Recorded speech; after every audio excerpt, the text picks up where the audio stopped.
Como les llegó en la invitación, hoy vamos a hablar del rol del anestesiólogo en la sepsis gestacional. Tenemos entonces que la Organización Mundial de la Salud ha definido la sepsis materna como una afección potencialmente mortal con disfunción orgánica resultante de una infección durante el embarazo, el parto, el posaborto o el periodo posparto, que se considera hasta los 42 días posparto, causada por una respuesta disregulada del huésped a la infección.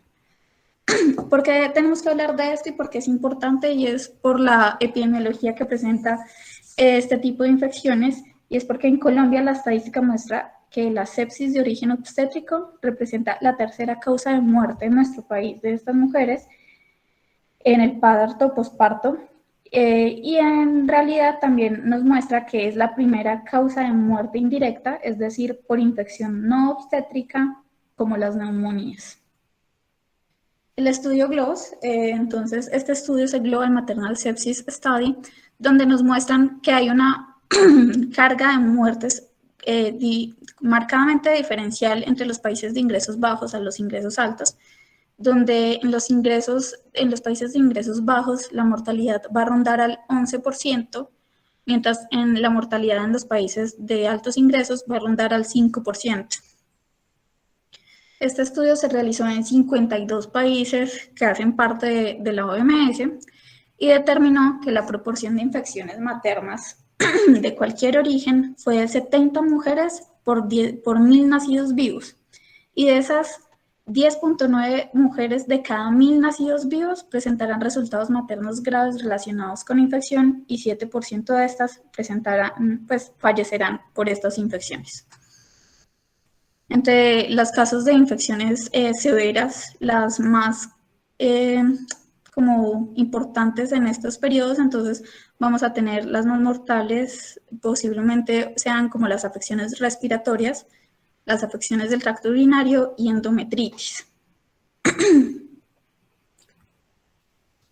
En este estudio, el GLOS nos muestra que del 63 al 73% de las muertes maternas por sepsis eran prevenibles y que por cada mujer que fallece por sepsis, 50 pacientes, o sea 50 mujeres en estado de su posparto o en su estado de gestación van a sufrir comorbilidades que van a afectar y van a poner en peligro su vida posterior a este diagnóstico.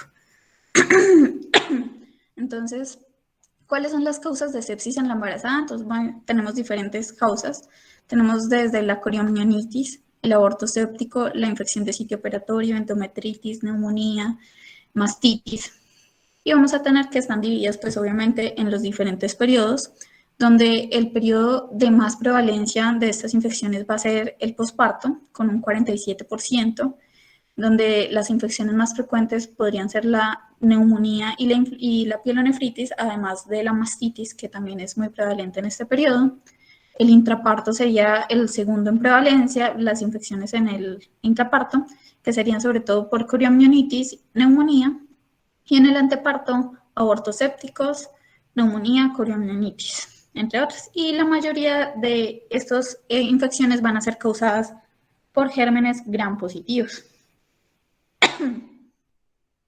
En cuanto a la fisiopatología de la sepsis, vamos a tener que llega el proceso infeccioso. Hay una respuesta disregulada del huésped, se genera una extravasación del plasma y albúmina, generando hipovolemia. Hay una liberación de citoquinas, una disminución de las resistencias vasculares y aumento del gasto cardíaco. Hay un edema cardíaco con disfunción sistólica y diastólica. Alrededor del 60% de los pacientes sépticos podría tener una fracción de eyección menor del 45%. Hay una disfunción diastólica con aumento de presiones de llenado, con riesgo de edema pulmonar y formación de microtrombos con posterior coagulación intravascular diseminada. Entonces, mi mensaje el día de hoy, que es lo que más quiero que les quede de esta exposición, es piensen en sepsis. El mejor cribado para la sepsis es pensar en ella y que no se nos pase por enfrente sin haberlo pensado y sin que esas pacientes tengan un diagnóstico apropiado. Entonces, hay varios scores que se han venido teniendo en cuenta para el diagnóstico de sepsis en las embarazadas, pero dado por sus diferentes sensibilidades o especificidades, no han sido del todo avalados para esta población, dado que, por ejemplo, los criterios SIRS hay una superposición considerable entre estos criterios y los cambios fisiológicos del embarazo, y entonces muchas de estas embarazadas van a cumplir todos los criterios de SIRS, excepto la temperatura. Entonces, no tiene una sensibilidad del 93%, pero una especificidad del 63%. El MUSE.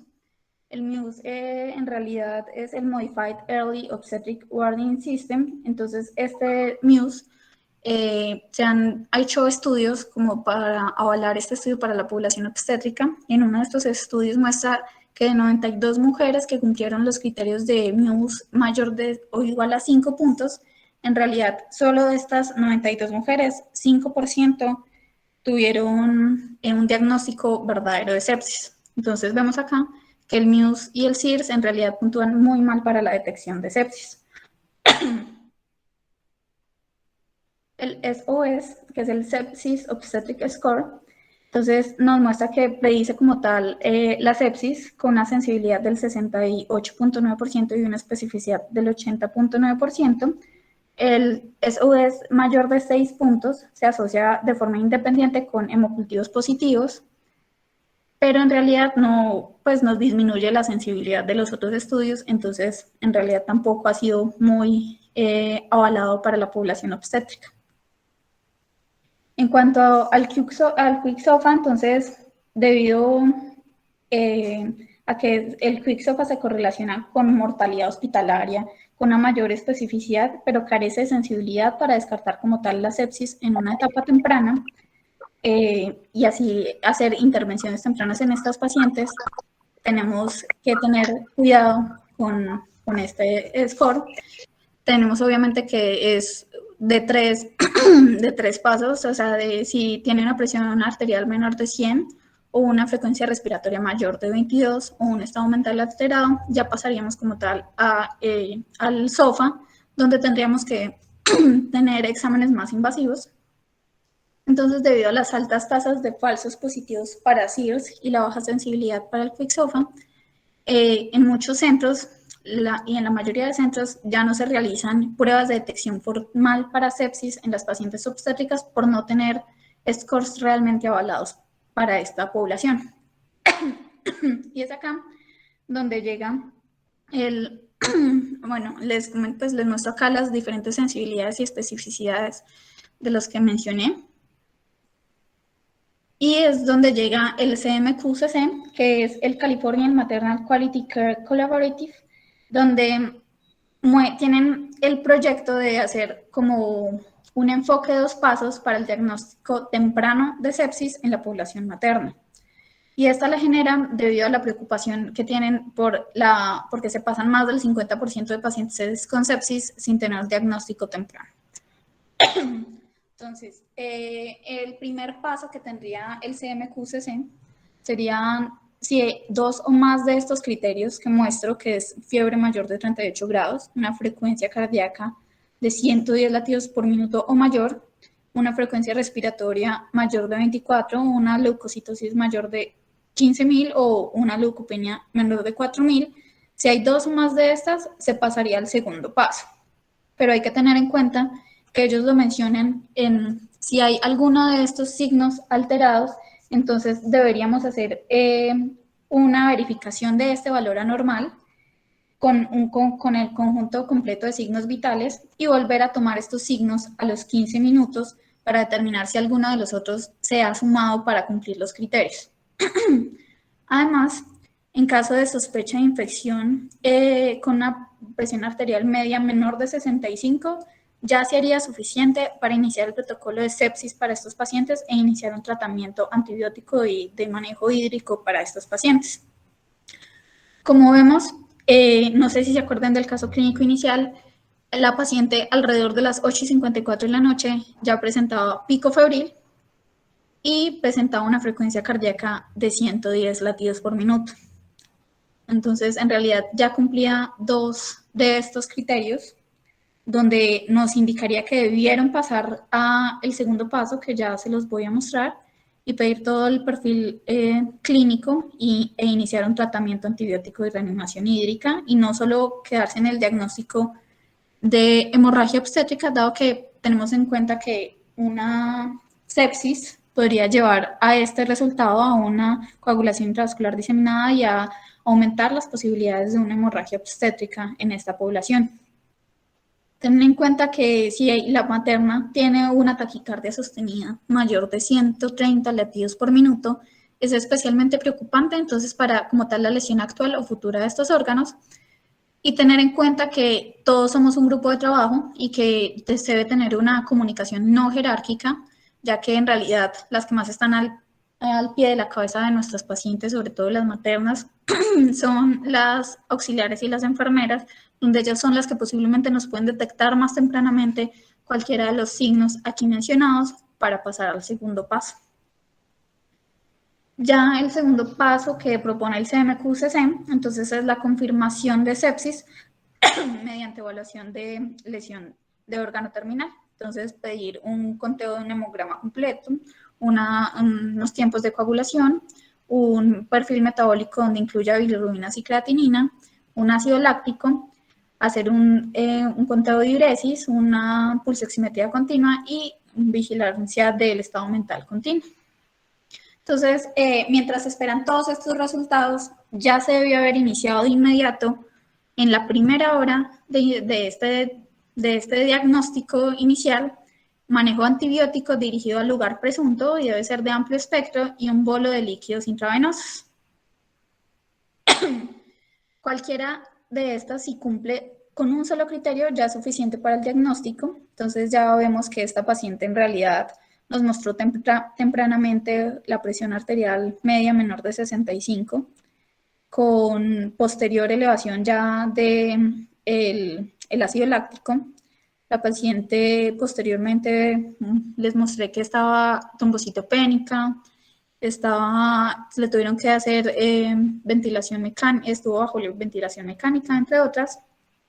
Entonces tenía criterios desde el principio que eran para sospechar sepsis y no dejarla pasar tardíamente. Las ventajas del CMQCC es que hay una mayor sensibilidad, que resulta en menos casos de sepsis perdidos, y también una mayor especificidad, que resulta en menos casos falsos positivos. Y ya acá nos muestran pues su esquema de resumen del CMQCC, donde pues nos muestran el primer paso, que en el posterior a tener 2 de esos 4 criterios positivos se debe iniciar fluidoterapia y antibiótico, mientras esperan los resultados de ese segundo paso. Entonces, tener en cuenta que si todos los criterios son negativos, igual se debe tener especial atención en esos pacientes, dado por los dos del primer paso. Tener en cuenta que si tenemos solo elevación de la creatinina y esa paciente está en trabajo de parto, en realidad no es confiable y no se debería tener en cuenta esa elevación del lactato. Que si hay un criterio de estos, pues ya es positivo y se debe hacer todo el manejo instaurado para sepsis. Entonces, es importante acá la hora de oro. La hora de oro para estas mujeres y para todo paciente séptico es supremamente importante, ya que de esta va a depender su supervivencia posterior. Entonces, oxígeno, vena, monitor, actuar rápidamente, minimizar como tal el tratamiento para estos pacientes y empezar antibiótico-terapia temprana, monitorizar de cerca la respuesta o falta de respuesta a las intervenciones.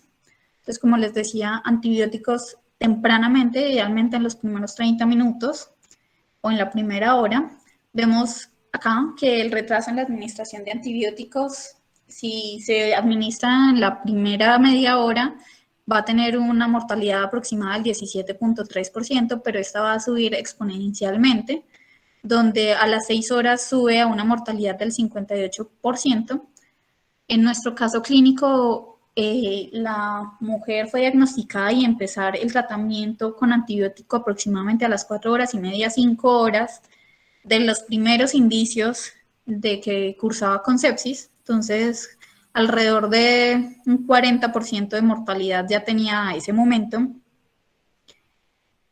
Tomar hemocultivos tempranamente, idealmente también en esa primera hora, pero sin retrasar el inicio de los antibióticos. Tener en cuenta la monitorización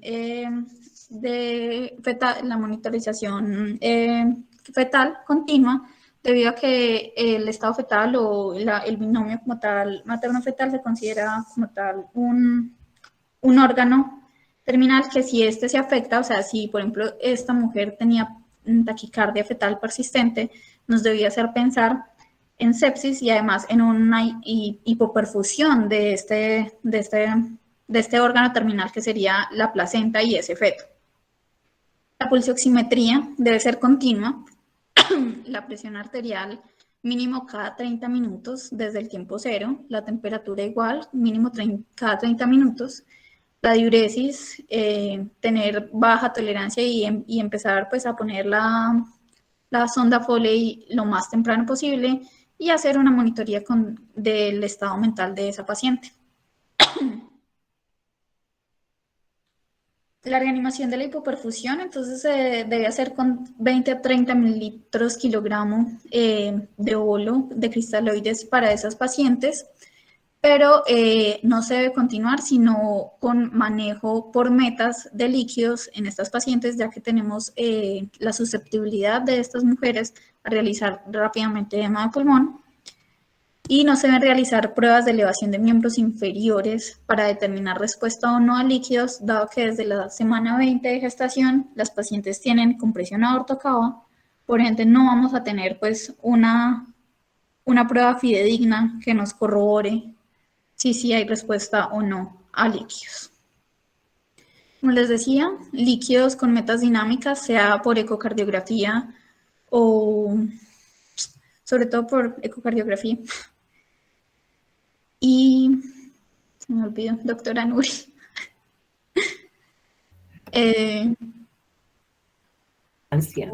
Por bioreactancia. Bioreactancia, perdón. Es otro método pues no invasivo, que no es operador dependiente. Como si lo es la ecocardiografía. Se están utilizando pues en muchas unidades de cuidados intensivos y obstétricas y han surgido muchos estudios para manejo por metas. Listo. En cuanto al manejo vasopresor, pues una paciente con una presión arterial media por debajo de 65 que no ha sido que no ha tenido una adecuada respuesta al manejo de reanimación hídrica, se debe iniciar prontamente vasopresor y el vasopresor ideal para estas maternas sería norepinefrina. En cuanto a la inotropía, si se llega a necesitar, dado por esa alteración en la función cardíaca durante la sepsis, se podría utilizar dobutamina. Se debe tener un adecuado control de la glucosa que no debe exceder los 180 miligramos de decilitro, pero idealmente no debe ser menor de 110 miligramos de decilitro, dado por el estado hipermetabólico que tiene la paciente durante la sepsis y su gestación. Además, mantener pues, un adecuado control de temperatura, hacer una adecuada maduración fetal y una adecuada tromboprofilaxis con medidas de compresión neumática, idealmente. No pensar mucho antes de coger una línea arterial, idealmente debe ser tempranamente para tener una monitoría fidedigna de esa presión arterial de estas pacientes en este estado de sepsis. Y acá vamos a hablar del ácido láctico. Entonces, ¿qué pasa con el ácido láctico? Y es que es muy bueno para hacer el diagnóstico de hipoperfusión, siempre y cuando la paciente no esté durante el trabajo de parto. ¿Por qué? Porque el trabajo de parto va a estar asociado con niveles de ácido láctico altos como la actividad anaeróbica que se desarrolla por el esfuerzo físico prolongado en el trabajo de parto. Y además ya no se considera para hacer seguimiento, dado que es una depuración a las 6 horas y en realidad no muestra la mejoría en la hipoperfusión posterior a una reanimación adecuada. Entonces, muy bueno para el diagnóstico de hipoperfusión inicial, siempre y cuando no esté en trabajo de parto, pero no para seguimiento.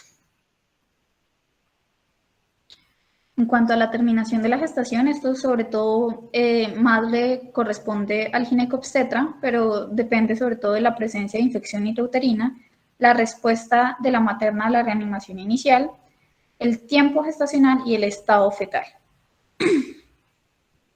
Esto nos compete mucho y es el manejo del neuroeje durante una sepsis en nuestras gestantes.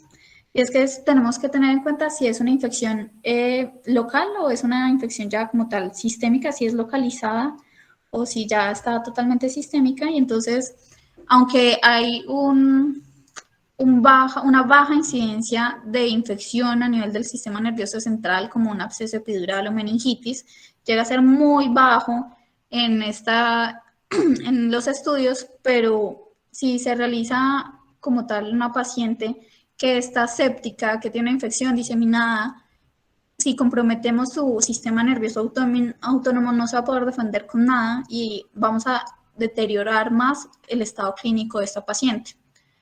Por el contrario, si tenemos una infección localizada, si es solamente sucoriamnionitis y ya empezó un manejo antibiótico, nosotros podríamos sin ningún problema o con muy bajo riesgo poder administrar su analgesia epidural o espinal para poder realizar el trabajo o la cesárea, dado que como es una infección localizada no va a tener tanto riesgo del absceso epidural o meningitis y ya habiendo empezado al menos 30 minutos antes el manejo antibiótico.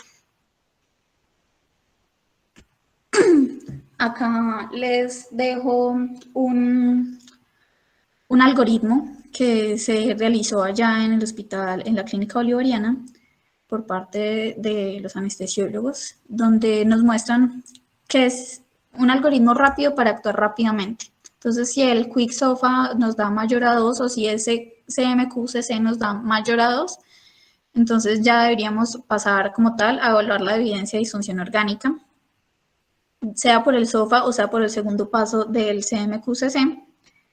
Diagnosticando sepsis se debería hacer la reanimación adecuada, como les comenté en las diapositivas pasadas, la reanimación hídrica por metas, y en el shock séptico, si es necesario el uso de vasopresina, hidrocortisona, dobutamina, la glicemia como les comentaba.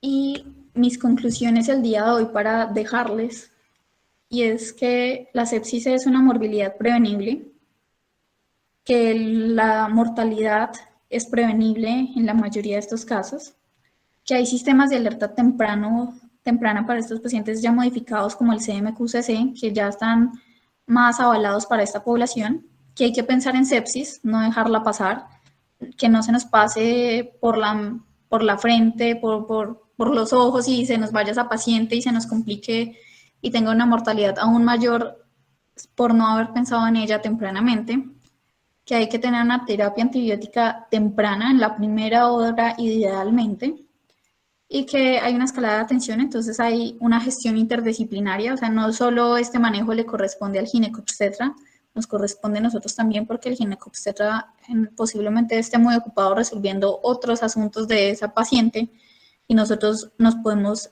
apersonar y de esa paciente y poderle dar un manejo óptimo, y también se debe hacer la planificación